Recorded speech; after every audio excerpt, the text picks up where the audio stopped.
Goota Oromoo kana nama meeqatu beeka laata? Meenaaf deebisa. Obbo Hayilamaariyaam Gammadaa jedhama.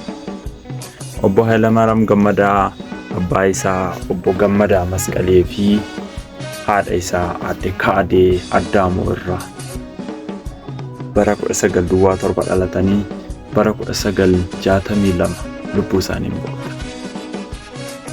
Obbo Hayilamaariyaam Gammadaa godina Shawaa Kaabaatti kan dhalatan yoo ta'u, aanaa Jiddaa gandaa Bogojjoo jedhamuun waamamutti kan isaan dhalatanii guddatan.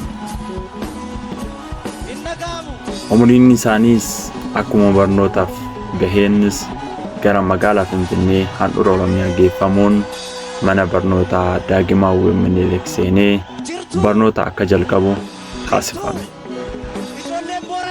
Haa ta'uyyuu malee yeroo sanatti Xaaliyaaniin biyya keenya Itoophiyaa weeraraa waan turteef barnoota isaa onnee guutuudhaan barachuu waan hin dandeenyeef hiriyootan isaa waliin barnoota adda kutuun gara falmii weerartuu Xaaliyaanii hin makaman.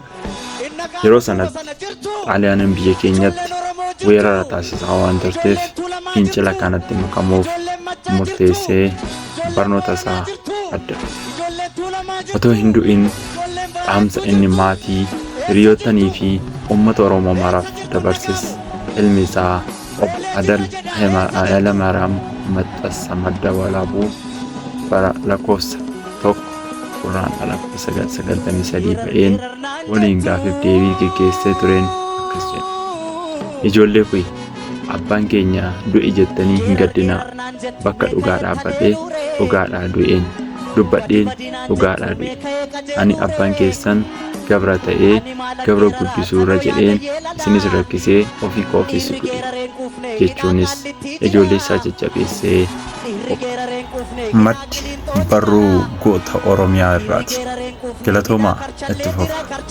Kutaa ittaan mata duree goota eenyu qabadhee akkasii dhufu koomentii irra naaf godhaa.